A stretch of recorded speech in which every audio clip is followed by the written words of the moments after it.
காவேரி நதியினுடைய ஒரு உபநதியினுடைய கரையில் நின்று நம்ம பேசிகிட்டு இருக்கிறோம். இது ஒரு வற்றாத ஜீவநதியா? ஆமாம், இது வந்து லோக்க பாவனைன்னு சொல்லுவானுங்க. இதுக்கு காரணம் ஒன்று மழை, அப்புறம் இரண்டாவது இங்கே நம்மளோட டேம் இருக்கு இல்லையா, அது மைசூரோட டேம். இங்கே இருக்கிற வயலுக்கெல்லாம் வந்து அவங்க தண்ணி விடுவாங்க. அந்த தண்ணி எல்லாத்தையும் போய் மீதி தண்ணி மறுபடியும் இதுக்கு தான் வந்து சேரும். ஓகே. ஸோ என்னுடைய ஃபார்மு நான் என்ன பண்ணியிருக்கேன்னா, இந்த தண்ணி தான் என்னுடைய மொத்த தோட்டத்துக்கும் போகுது. அது அப்படி போய் அப்புறமா அங்கே 2 பாண்ட் இருக்குது. அது அங்கே போயிட்டு மறுபடியும் எக்ஸ்ட்ரா தண்ணி மறுபடியும் இங்கே வரும். ஆமாம், மேற்கு தொடர்ச்சி மலையில் உற்பத்தியாகி அப்படியே வரக்கூடிய ஒரு ஆமாம். நதி கரையை தேர்ந்தெடுத்ததுக்கு ஏதாவது காரணம் இருக்கா? அதான் நதியோட குணம் தானே நம்ம வாழ்க்கையில் இருக்கணும். அது ஒரு நிரந்தரமாக வந்து மூவ் ஆகிட்டே இருக்கும்ல. எனக்கு அது எப்போவுமே பிடிக்கும் அந்த மெட்டஃபர். ஒரு கடல், ஒரு மலை, ஒரு நதி, அது நமக்கு ஏதோ சொல்லுது இல்லையா. பார்க்கறதுக்கு கண்ணுக்கு பார்க்கறதுக்கு நதி, ஆனால் ஒவ்வொரு வினாடியும் ஒன்று தண்ணி போயிட்டே இருக்கு. அதை நீங்கள் நிறுத்தவே முடியாது. அது ஒரு கல் இருந்து அதை அடிச்சுட்டு போவோம். அது அதோடைய பாதையை அதையே ரெடி பண்ணிக்கும். ஸோ அது வந்து ஒரு ஜீவ நதி இல்லை. அது வந்து எதையும் கேட்காது. அது நீ வயலுக்கு யூஸ் பண்ணுறியா, குளிக்கிறதுக்கு யூஸ் பண்ணுறியா, குடிக்கிறதுக்கு யூஸ் பண்ணுறியா, ஒரு ஒரு உயிரை கொடுக்கக்கூடிய ஒரு அற்புதமான ஒரு விஷயம் இல்லை. அதுதான் நம்மளுக்குள்ளேயும் இருக்கணும். ஸோ எனக்கு அது ரொம்ப பிடிச்சிருக்கு. எனக்கு அது இந்த மெட்டஃபர் எனக்கு ரொம்ப பிடிச்சிருக்கு. நீங்கள் பிறந்து வளர்ந்த இது வந்து ஒரு இயற்கையோட இருக்கிற ஒரு ஃபீல்ன்றது உங்களுக்கு இயல்புலேயே அமைஞ்சதா? இல்லை, நான் வந்து எங்கள் அப்பா எங்கள் அம்மா வந்து ஒரு ஆர்ஃபனாக இருந்தாங்க. ஒரு அநாத குழந்தை. அவளுடைய 12 வயசு இருக்கும்போது அவங்க அம்மா இறந்துட்டாங்க. அவளுக்கு கீழே ஒரு 3 பெண் குழந்தைங்க, ஒரு பையன். ஸோ என் வயசில் வந்து நான் பெருசாக இப்போ பெரிய வண்டி பார்த்ததே வந்து ஒரு சைக்கிள் அப்பாவுக்கு வாங்கினது தான். பட் அதுலேருந்து இயற்கை ஏதோ விவசாயி அப்படியெல்லாம் இல்லை. வளர வளர இதெல்லாம் நம்ம வந்து எங்களுக்குள்ளே எடுத்துக்கிட்டது தான். ஒரு நாடகம், ஒரு தியேட்ரு, ஒரு இலக்கிய சிந்தனை.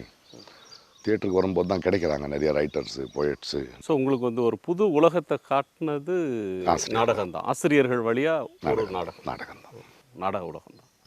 நாடகம்ங்கிறது அது ஒரு இலக்கியம் இல்லையா. அதுக்கு ஒரு ப்ரொக்ரெசிவ் திங்கிங் அப்படின்றது உங்களுக்கு வந்து இயல்புலேயே உங்கள் பெற்றோர்கள் சொல்லி வளர்ந்ததா? பெற்றோர் சொல்லி வளர்ந்ததில்லை. அது ஒரு தியேட்டர் கற்றுக் கொடுத்தது, நாடகம் கற்றுக் கொடுத்தது, இலக்கியம் கற்றுக் கொடுத்தது. அப்போது நமக்கு வந்து இப்போ இந்த ஜென்ரேஷனுக்கு அது இருக்கோ இல்லை தெரியாது. அந்த ஜென்ரேஷனில் லங்கேஷன் ஒருத்தர் இருந்தார். அவர் ஒரு எடிட்டராக இருந்தார். எல்லாத்தையும் விட்டு ஒரு போராளியாக இருந்தார். அங்கே போய் உட்கார முடிஞ்சது, பேச முடிஞ்சது. அவரோட கூவம்புவை படிக்க முடிஞ்சது, தேஜஸ்வியை பேச முடியாது, ஸ்பீச்சஸ் கேட்க முடிஞ்சது.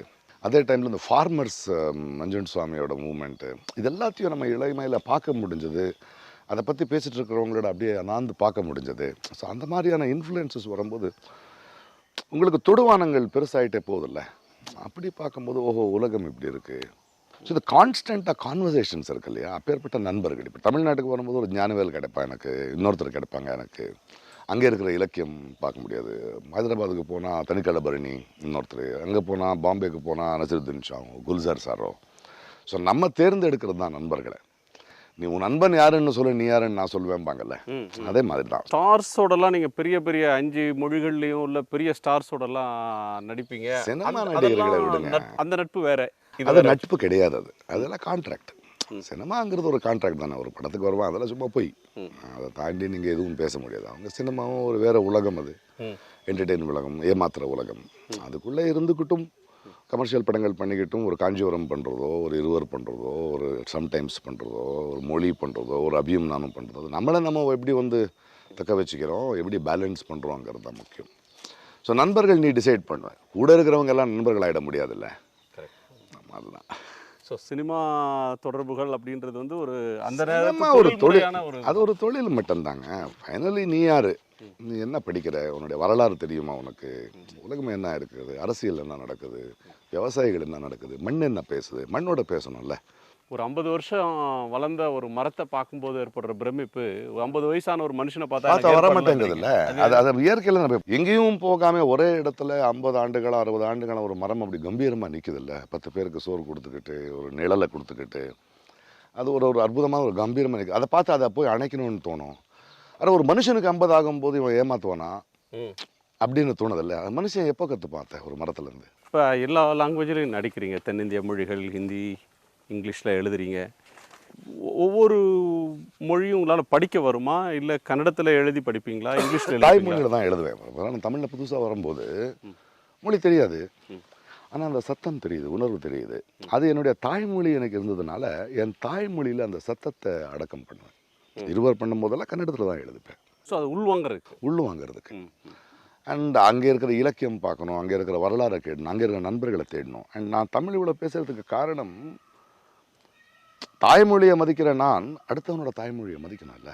ஸோ எப்போவுமே நான் தமிழ்னு பேசுனதால தான் நம்ம சொல்லணுன்றானுங்க. ம், ம், ம். நான் தமிழை ஒழுங்காக பேசாமல் நான் பெரிய நடிகனாக இருந்தால் அதை ஏற்றுக்க மாட்டேன். நாடகம் வந்து டீப்பாக ஒருத்தங்களை கொண்டு போகுது, ஒரு கலைஞனை செதுக்குது அப்படின்ற கோணத்தில் சொல்கிறீங்க. மனிதனை செதுக்கு. மனுஷனை செதுக்குது, திங்க் பண்ணுற ஏரியாவை வந்து அதுதான் விசாலமாக்குது. சினிமாங்கிறது வந்து now it has become business இல்லையா?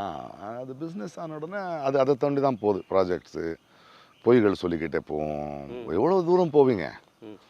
ஆனாலும் நீங்கள் இவ்வளோ சினிமாக்கள் இருந்தாலும் ஒரு பாலச்சந்தரோ, ஒரு பாலு மகேந்திரனோ, ஒரு ஸ்ரீதரோ அவங்க எடுத்த படம் மாதிரி இல்லைல்ல. பட் இப்போ வந்து இட் ஹஸ் ஜஸ்ட் பிகம் இந்த ஹீரோயினை போடுவோம், அதை காமிப்போம், இதை காமிப்போம், டபுள் மீனிங் போடுவோம், கூத்து மூஞ்சி போடுவோம். அது இல்லை. அப்போ இருந்த கவிதை சினிமாவில் இல்லையே, இப்போ எழுத்தில் இல்லையே. அப்போது பிஸ்னஸ் ஆக்கிட்டானுங்க. அது சுற்றி ஒரு மாஃபியா பார்க்கலையா நீங்கள்? எவால்வ்மெண்ட் இல்லை, எவால்வ் இல்லை. எப்போவுமே அப்படி எவால்வ்மாக தெரியும். பட் அது தப்பான இடத்துக்கு போய் விழுந்து மறுபடியும் வரும். அது நடந்தான் தீரும். எவனும் இங்கே பர்மனெண்ட் இல்லைல்ல. அடுத்த இளைஞனுக்கு உடல் என்ன பண்ணுறது?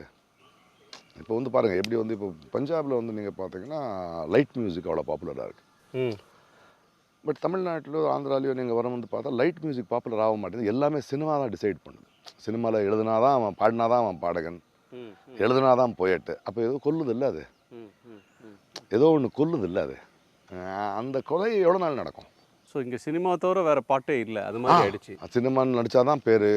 எப்போவுமே ஒன்று வளரும்போது அதுக்கு ஒரு மாஃபியா வந்து சேரும், அதில் வந்து பிஸ்னஸ் ஆக்க சேரும், வியாபாரமாக்க சேரும், அதுக்கப்புறம் வேறே ஆகும். இன்றைக்கி வந்து ஒரு சினிமாங்கிறது வந்து 2.5 மணி நேரத்தில் எடுக்கணுங்கிறது வந்து எப்படி பண்ணுறானுங்க? சினிமாங்கிறது ஒரு மொழி.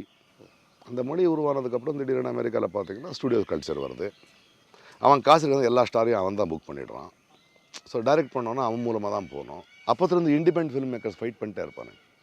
ஸோ மக்கள் வந்து இந்த தியேட்டருக்கு தான் வந்து பார்க்கணும், இவன் கொடுக்கும்போது பார்க்கணும். ஸோ சிந்திக்கிறவனு கூட 2.5 மணி நேரத்துக்குள்ளே பண்ணணும். நீ சிந்தனை அப்படி ஆகுது. இப்போ அதை உடஞ்ச டெலிவிஷன் வருது, பயப்படுறான்.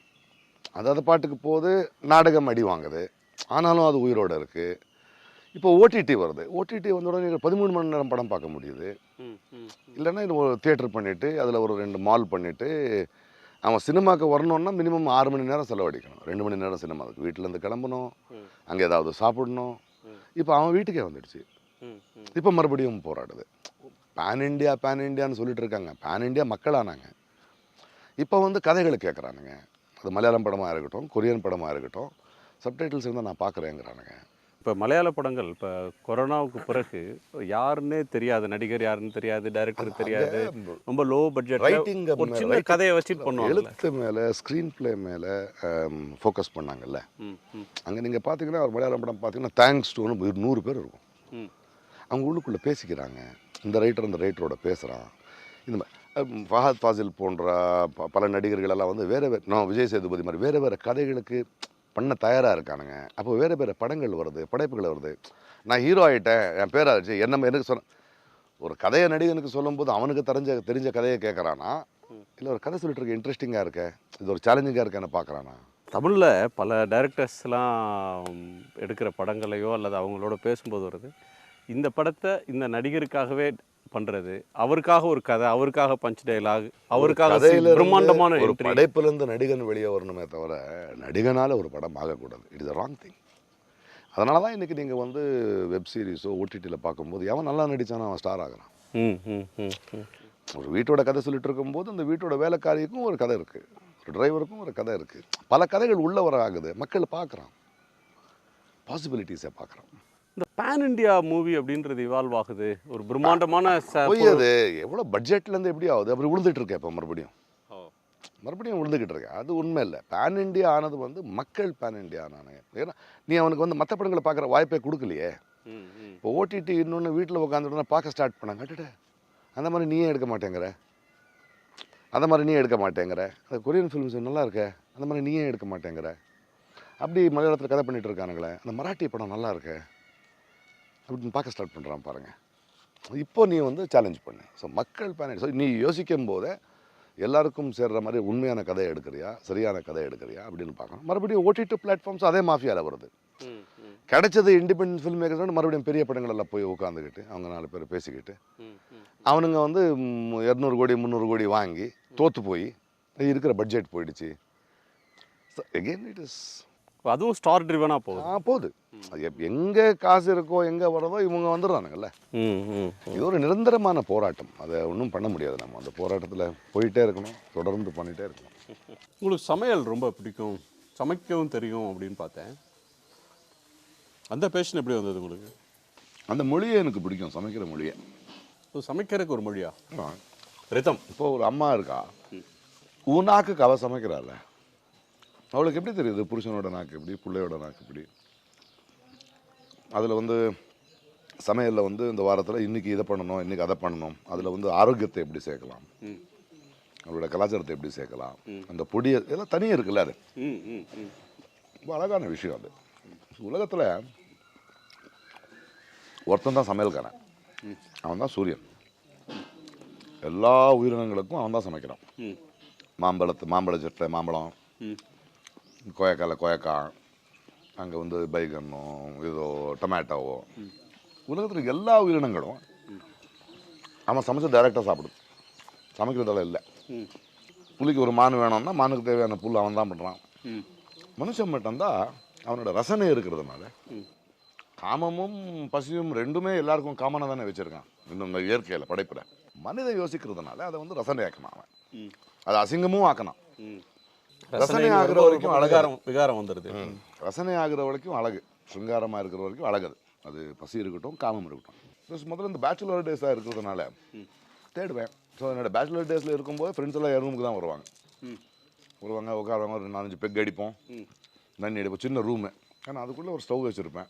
நான் தான் சாம்பார் சமைக்கணும், ஒரு சின்ன மொட்டை பண்ணுவேன், ஒரு இது பண்ணுவேன், என்ன பண்ணுவேன். ஒரு பெரிய தட்டில் வச்சு நான் தான் கையில் கொடுக்கணும் எல்லாருக்கும் கைச்சோறு. முதல்லேருந்தே என் அம்மா தான் போடுவாங்க, என்னோட தேட்டர் ஃப்ரெண்ட்ஸ் எல்லாருமே. அவங்ககிட்ட போனால் ஏதாவது சமைச்சு போடுவான் அவன். அப்போ இருக்கிற காசுக்கு ஹோட்டலுக்கு போகிறதோட சமைச்சிக்கிறதே பெட்டராக இருந்தது எனக்கு. அதில் ஒரு தேடல். இப்போ அம்மா கிட்ட உட்காந்துக்கிட்டு அவளுக்கு 85 ஆச்சு, நேற்று பேசிகிட்டு இருக்கிற மாதிரி. அவளுடைய பல விஷயங்கள் வந்து எல்லா அம்மாக்களும் அற்புதமான சமையல்காரிகள் தான். நம்ம அதில் பழகுனதுனால அதுதான் பெஸ்ட்டு நமக்கு. ஸோ அதில் பல மாதிரி இப்போ வந்து ஒரு சாம்பார் போட்டு எங்கள் அம்மா சமைச்சது மாதிரி இன்னொருத்தர் சமைக்க முடியாதுன்னு ஒவ்வொரு மகளுக்கும் தோணும். ஆமாம், அது ஒரு சின்ன வயசுலேருந்து அப்படி வந்துடுச்சு இல்லை அது அப்படின்னு. அவளோட சில சமையல்களை நான் கற்றுக்கிட்டேன். ஒரு பர்டிகுலர் சாம்பார் பவுடர் பண்ணுறான், அதை வந்து தேடிட்டு இருக்கேன். அப்பப்போ வாயில் மறந்து போகிறான், அதை எப்படியாவது தேடி பிடிக்கணும்னு பார்க்குறேன் நான். எங்கள் அம்மா இப்படி சமைச்சோன்னு என் பிள்ளைங்களுக்கு ஏன் சொல்லணும். சமையல் ஒரு அழகான பியூட்டிஃபுல் உன் சமையல் அறையில். ஒவ்வொரு ஊரில் ஒரு கலாச்சாரம். ஒரு மீன் இருக்குது, காணாங்கடத்தில். தமிழ்நாட்டுக்கு ஃபஸ்ட்டு வரும்போது எங்களுக்கு மேங்களூரில் வந்து பங்கடா மீனுன்னு சொல்லுவாங்க. ஆனால் அது வந்து பங்கடா மீன் வேணும்னு என்ன யாருக்கு தெரியும். அதுக்கப்புறம் மீன் மார்க்கெட்டுக்கு போய் இந்த மீனுக்கு பேர் என்ன, இது காணாங்கடத்தை. அந்த காணாங்கடத்தை வந்து தமிழ்நாட்டில் சமைக்கிற ஸ்டைல் வேறு, மேங்களூரில் சமைக்கிற ஒரே நாடு தான். மேலே நீங்கள் வந்தீங்கன்னா கோவாவில் யூஸ் பண்ணுற மசாலாவுக்கும், அது வந்து 80 கிலோமீட்டர் காரவாரில் யூஸ் பண்ணுற மசாலாவுக்கும், மங்களூருக்கும், கேரளாவுக்கும், தமிழ்நாட்டுக்கும், ஆந்திராவுக்கும் இதுக்கும் ஒரே கடல் தான். ஒரே மீன். அந்த மீனுங்களுக்கு வேறு வேறு பேர், அதில் டேஸ்ட்டு வேறு வேறு பேர். ஸோ ரொம்ப அழகான ஒரு விஷயம் இல்லை அது. அது வந்து ஒரு ஒரு கேரக்டரிஸ்டிக், ஒரு தனித்துவத்தை சொல்லுது இல்லை, அந்தந்த ஊரோட, அந்தந்த மண்ணோட, அந்தந்தோட கலாச்சாரத்தோட. சினிமா ஜேர்னியில் மைல் ஸ்டோன் அப்படின்னு எதாவது சொல்லுவீங்க? பல மைல் ஸ்டோன்கள் அது. ஒவ்வொரு காலகட்டத்திலையும் ஒன்று ஒன்று வந்துக்கிட்டே போகும். இருவர் வரும்போது ஓஹோ இவன் வேறு மாதிரி நடிகன், அந்த வரும்போது ஒரு ஆசை வருது. அதுக்கப்புறம் இந்த மாதிரி படங்கள் பண்ணிகிட்ருக்கா, விலங்குகள் பண்ணிகிட்ருக்காம ஒரு கில்லி வருது, அது வேறு ஒரு பரிணாமத்தை உருவாக்குது. அதுக்கப்புறம் போக்கிரி வேறு வருது, ஹிந்தியில் வேறு ஏதோ ஒரு படம் வருது, ஒரு காஞ்சிபுரம் வருது. திடீர்னு பிரகாஷ் ராஜ் அங்கே நடிகன்னு தமிழ்நாட்டுக்கு வந்து நடிச்சுக்கிட்டு தமிழில் படம் எடுக்க ஸ்டார்ட் பண்ணுறான்.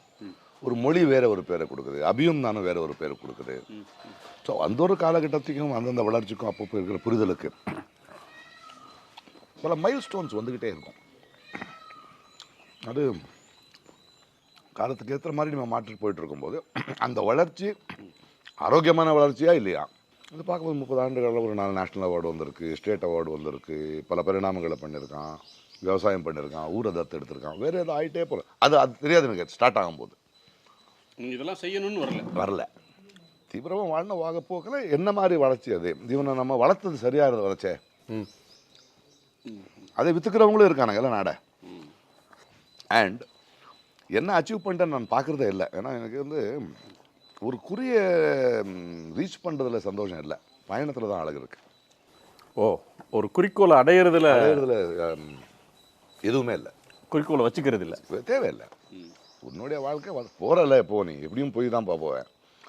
What is the journey is more important then the destination. நான் தான் நம்பர் ஒன். நான் என்ன, ஒரு ஒரு சிகரத்தின் உச்சத்துக்கு போனால் ரொம்ப லோன்லியாக இருக்காங்க, ஒருத்தன் தான் இருக்க முடியும், அது இல்லை முக்கியம். ஸோ ரீசெண்டாக ஒரு இதில் வந்து நீங்கள் வந்து நேஷ்னல் அவார்ட் சார் எந்தெந்த வருஷம்னு கேட்டாங்க, தேசிய விருது எதுக்குன்னு கேட்டேன். இல்லை அதெல்லாம் அவங்களோட அச்சீவ்மெண்ட்ஸ் தானே. இல்லை, அது ரெக்கக்னிஷன், அவ்வளோதான். நம்ம அப்படி தான் பார்க்கணும். அது ஒரு ரெக்கக்னிஷன். அந்த ஆண்டு வந்த படங்களில் நீ சிறந்தவனாக இருந்தேன்னு, நீ வாழ்க்கையிலே சிறந்தவன் கிடையாது. அடுத்த ஆண்டு மறுபடியும் நான் என் வேலையை பார்க்கணும். புரியுதா? அதை நம்ம வந்து அது வந்து ஒரு தலைக்கு மேலே ஒரு கிரீடத்தை வைக்கிறாங்கல்ல, உடனே இறக்கிடணும். It is not an achievement, it is recognition. ஒரு பத்மஸ்ரீ கொடுத்தா ரெக்கக்னிஷன். அது ஓகே, நம்ம வாழ்க்கையை அப்படி பார்க்க ஸ்டார்ட். ரெகக்னிஷன் வேறு, அச்சீவ்மெண்ட் வேறு. அச்சீவ்மெண்ட் வேறு. ரொம்ப பெரிய தாக்கம் அப்படின்னா தான் அது அச்சீவ்மெண்ட்டு. அதுக்கு கம்மியாக இருக்கிற எல்லாமே அச்சீவ்மெண்ட் இல்லைன்னு நினைக்கிறேன். அச்சீவ்மெண்ட்டுங்கிறது வந்து அச்சீவ் பண்ணவனுக்கு சொல்ல வேண்டிய அவசியம் இல்லை. அவனால் என்ன ஆச்சுன்னு அதுக்கப்புறம் தான் நாடு சொல்லணும். நானே சொல்லிக்கிட்டு இருந்தா அதை வச்சு விடனே.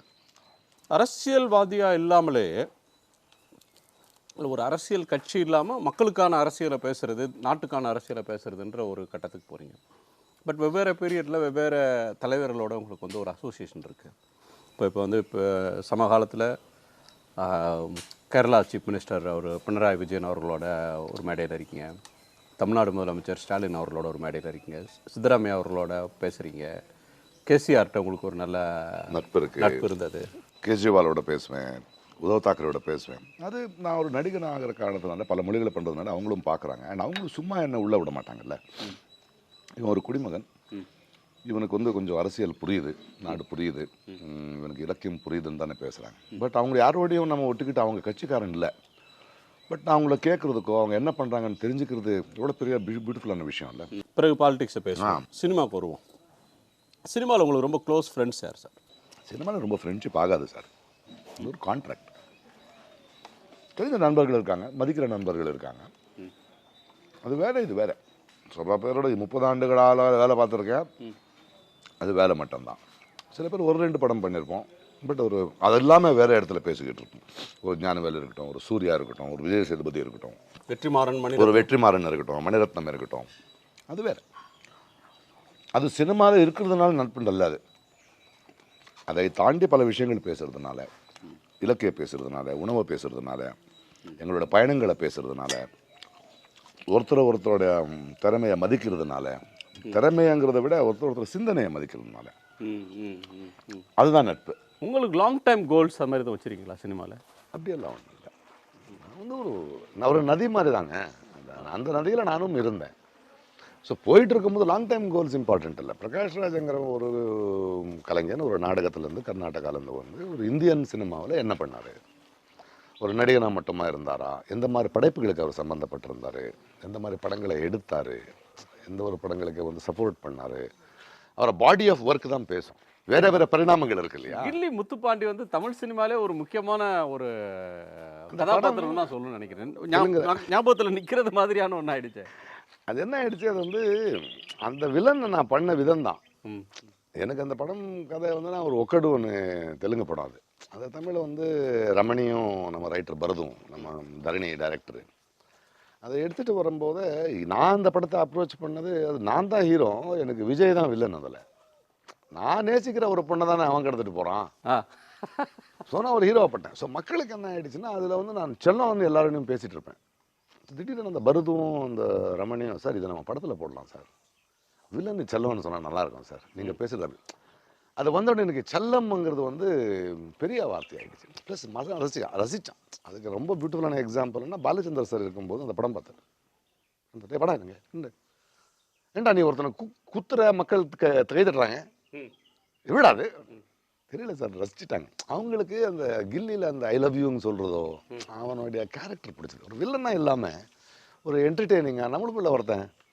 இப்போவும் நம்ம முத்துப்பாண்டி தான் தனலட்சுமியை லவ் பண்ணான், காதலன் இருந்தால் முத்துப்பாண்டி மாதிரி இருக்கணும்னு தான் பேசுகிறாங்க. So that is how it some films எப்படி ஒர்க் ஆகும்னு தெரியாது. அதெல்லாம் ஒரு டயலாக்லாம் வரும்ல, அதெல்லாம் கூடாது. அதெல்லாம் பேசக்கூடாது. ஸோ அவன் முட்டாளாக இருக்கான், கோவத்தில் இருக்கான், காதலிக்கிறான், அழுகிறான். அது அழகில்ல அது. So they love that role. அது எப்போது ஒரு தடவை ரொம்ப லக்கியாக நடக்கும் அது.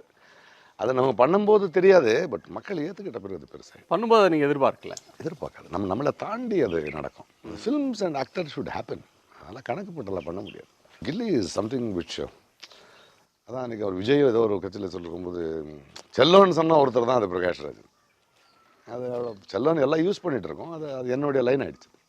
வாட்ஸ்அப் இருக்கட்டும், என்ன இருக்கட்டும், என்ன செல்லோன் மக்களுக்கே ரொம்ப. ரீசெண்டாக நான் வந்து என்னுடைய வண்டி ஒன்று வெஹிக்கல் திங்ஸோட கொடைக்கு வந்துக்கிட்டு இருந்தது. அதை வந்து எங்கேயோ நடுவில் நிறுத்தினாங்களாம் இந்த ஒரு ஊரில் நிறுத்தினா நான் மேலே பண்ண சிக்னலில் அது வண்டிக்காரன் ஃபோன் பண்ணேன். சார் வண்டியை நிறுத்திருக்காங்க, இது யார் வண்டினா பிரகாஷ்ராஜோட வண்டி. அப்படி ஒருக்கிட்ட ஃபோன் போடு. நான் கிடைக்கல சார், இப்போ பேசுகிறீங்க கூட அந்த ஆஃபீஸருக்கு அப்படின்னு அந்த நிறுத்தின அந்த இன்ஸ்பெக்டர் கொடுத்து, என்ன செல்லம், என்ன பிரச்சனை, செல்லம்னு சொல்லிட்டீங்களே போதும், ஏதோ விட்டுறேன், இது வார்த்தை கேட்கறதுக்காக தான் நிறுத்தினேன் நான், பாருங்களேன் அவங்கள, என்ன செல்லம் பிரச்சனை, என்ன செல்லம்னு சொல்லிட்டீங்களா செல்லம், அதான் போதும் எனக்கு, இந்த வார்த்தை கேட்கறதான் சும்மா நிறுத்தினேன் நான், எப்போ பண்ணி இப்போ போய் உடனே ஓகே செல்லம் பாய் அப்படின்னா. அது அப்படி அது ஒரு அழகு, அது ஒன்றும் பண்ண முடியாது. கொடுத்து வச்சேன். அது மக்களோட அன்பு தான். அவங்களுக்கும் என் மேலே இருக்கிற அன்பை வெளிக்காட்டுறதுக்கு அது ஒரு கிடச்சிடுச்சு. செல்லமங்கள் இன்றைய குழந்தைங்களும் இப்போ ரசிக்கிறாங்களா.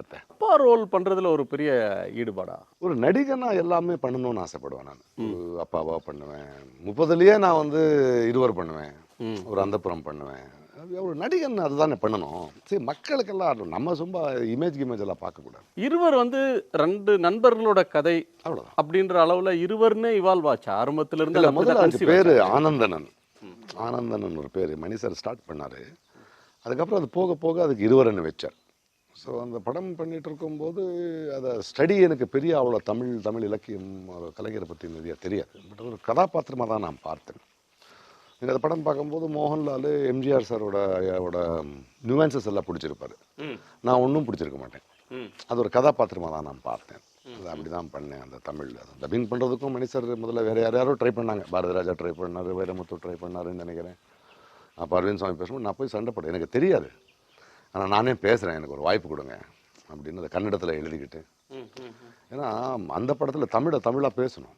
அது உன்னோடு நான் இருந்த ஒவ்வொரு மணித்தும் அதெல்லாமே அப்படி உட்காந்து. ஸோ அது ஒரு கிரேட் எக்ஸ்பீரியன்ஸ். அது இருவருங்கிறது வந்து 30 வயசுலேயே அவ்வளோ பார்க்க முடிஞ்சது, அவரை பற்றி தெரிஞ்சுக்க முடிஞ்சது. அது ரொம்ப நல்லா இருக்குது. அந்த வருஷம் அந்த அவார்டு, அந்த இருவர் ஷூட்டிங் நடந்துட்டு இருக்கும்போது எனக்கு பாலச்சந்தர் சாரோட கல்கிக்கு வந்து ஸ்டேட் அவார்டு. அந்த ஸ்டேட் அவார்டு அந்த மேடைக்கு போகிறேன். கலைஞர், நமக்கு தமிழ்நாட்டில் வந்து கலைஞர் மட்டும் தானே பேசுவார், மற்றவங்களுக்கு இல்லை. எல்லா அவார்டும் டக்குன்னு பியூட்டிஃபுல்லாக நடக்கும். ஸோ என்னோடய பேர் அனௌன்ஸ் பண்ண உடனே நான் மேலே போகிறேன். ஸோ ஸ்டேட்டில் எல்லாருமே ஒரு சின்ன ஒரு கலகலப்பு இருக்குது. கலைஞர் அவார்டு கொடுக்குறாரு. அவருடைய கேரக்டர் நான் பண்ணிகிட்டு இருக்கேன், எனக்கு தெரியுது.